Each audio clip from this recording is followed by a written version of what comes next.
அதுக்கப்புறம் அதை தாண்டி ஒரு டைமுக்கு மேல பேசுறது, சரி அதெல்லாம் விடுங்க. இந்த நேரத்துல பெரம்பலூர் பகுதி மக்களுக்கு நான் மன்னிப்பு கேட்டுக்கிறேன். சீக்கிரமாவே உங்களை தேடி நான் வருவேன் ஃபார் ஷூர். நம்ம இந்த டூர் பிளான், இந்த ஷெட்யூல் போட்டதுக்கு அப்புறம் அது என்னப்பா சனிக்கிழமை சனிக்கிழமை சனிக்கிழமை அப்படின்னு ஒன்று ஸ்டார்ட் ஆச்சு. அது ஒன்றும் இல்லை, உங்க எல்லாரையும் வந்து பார்க்கும்போது உங்களுக்கு எந்த விதமான டிஸ்டர்பன்ஸும் இருந்துடக்கூடாது. முக்கியமா உங்களோட வேலைகளுக்கு எந்த விதமான டிஸ்டர்பன்ஸும் இருந்துடக்கூடாது அப்படின்ற ஒரே காரணத்துக்காக தான் இப்படி வீக்கெண்டா பார்த்து இப்படி இந்த பிளானை ஷெட்யூல் பண்ணோம். லீவு நாட்கள்ல ஓய்வு நாட்கள்ல வரணும்ன்றதான் அந்த எண்ணமே. அது மட்டும் இல்ல, அரசியல்ல சில பேருக்கு நம்ம ஓய்வும் கொடுக்கணும் இல்லையா? அதனாலதான் இந்த ஓய்வு நாட்களா பார்த்து இப்படி செலக்ட் பண்ணோம். சரி, இப்ப நம்ம மக்களை சந்திக்கிறதுக்கு, நம்ம சொந்தங்களை சந்திக்கிறதுக்கு எத்தனை கட்டுப்பாடுங்க. அந்த இடத்துல பர்மிஷன் இல்ல, இந்த இடத்துல பர்மிஷன் இல்ல. ஆனா அதுக்கான காரணங்கள்லாம் நீங்க கேட்டீங்கன்னா சொத்தையான காரணமா இருக்கும். அங்க பேசக்கூடாது, இங்க பேசக்கூடாது, 5 நிமிஷம் தான் பேசணும், 10 நிமிஷம் தான் பேசணும். நான் பேசுறதே 3 நிமிஷம் தான்.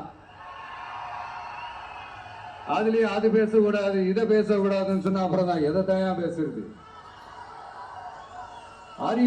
அரியலூர்ல போனப்போ நான் கரெக்டா அந்த ஊருக்கு போறதுக்கு முன்னாடி அந்த ஏரியாலேயே அந்த பவர் கட்டு. அப்புறம் நான் திருச்சிக்கு போய் நான் பேச ஆரம்பிச்சதுக்கு அப்புறம் அந்த ஸ்பீக்கருக்கு போற அந்த வயரு கட்டு. இல்ல நான் தெரியாம தான் கேட்கிறேன் சிஎம் சார். ஃபார் எக்ஸாம்பிள், இப்ப ஒரு RSS தலைவர் இங்க வராருன்னு வச்சுக்கோங்க, இல்ல நம்ம பிரதமர் மோடிஜி அவர்களோ இல்ல உள்துறை அமைச்சரோ இங்க வராருன்னு வச்சுக்கோங்க. இந்த மாதிரி கண்டிஷன்ஸ் எல்லாம் போடுவீங்க, இந்த மாதிரி பவர் கட் பண்ணுவீங்க, இந்த மாதிரி வயர் கட் பண்ணுவீங்க. கொஞ்சம் கட் பண்ணி தான் பாருங்களேன். முடியாதுல்ல, பேஸ்மெண்ட் அதிரும்ல. நீங்க தான் மறைமுக உறவுக்காரர்களாச்சே. இதாவது பரவாயில்லைங்க. இதை தாண்டி ஒரு ரூல் ஒண்ணு போட்டாங்க, பஸ்ஸுக்குள்ளேயே இருக்கணுமா, பஸ்ஸை விட்டு வெளியில வரக்கூடாதா, கையை இவ்வளவுதான் தூக்கணுமா, இப்படியே வரணுமா. மக்களை பார்த்து சிரிக்காத, மக்களை பார்த்து கையசைக்காத, இப்படி எல்லாம். ஐயோ, நானும் என்னவோ ஏதோ நினைச்சேங்க. செம்ம காமெடியா இருக்குங்க. I'm just enjoying like anything. நேரடியாவே கேட்கிறேன், சிஎம் சார் மிரட்டி பாக்குறீங்களா?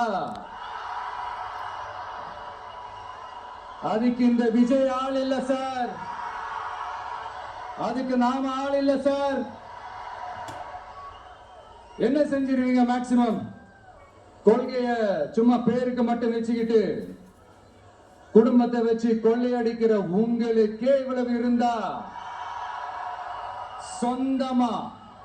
சொந்தமா உழைச்சி சம்பாதிச்ச எனக்கு எவ்வளவு இருக்கும்?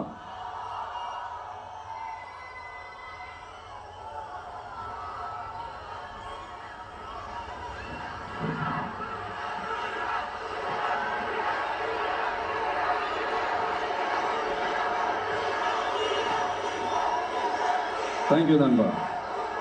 என்ன நாங்க பெருசா கேட்டுட்டோம்? மக்கள் நிம்மதியா ஃப்ரீயா நின்று பார்க்கறதுக்கு ஒரு இடம், அதை நாங்க தேர்வு செஞ்சு அதுக்கு பர்மிஷன் கேட்கிறோம். ஆனா நீங்க என்ன பண்றீங்க? அந்த இடத்தையெல்லாம் விட்டுட்டு நெருக்கடியோட, மக்கள் நெருக்கடியோட எங்கெல்லாம் நிப்பாங்களோ அந்த இடமா பார்த்து செலக்ட் பண்ணி தெரியுங்க. உங்க எண்ணம் தான் என்ன சார்? நான் அவங்கள பார்க்க கூடாது, அவங்களோட பேசக்கூடாது, அவங்க குறைகளை கேட்க கூடாது, அவங்களுக்காக குரல் கொடுக்க கூடாது. என்னதான் சார் உங்க எண்ணம்? சரிங்க சார், ஒரு அரசியல் தலைவன் அப்படின்றதெல்லாம் மறந்துருங்க. ஒரு சாதாரண ஒரு தமிழ்நாட்டு மண்ணோட ஒரு மகனா, ஒரு நம்ம தமிழ் மக்களுடைய ஒரு சொந்தக்காரனா, என் மக்களை, என் குடும்பத்தை, என் சொந்தங்களை நான் பார்க்க போனா என்ன பண்ணுவீங்க?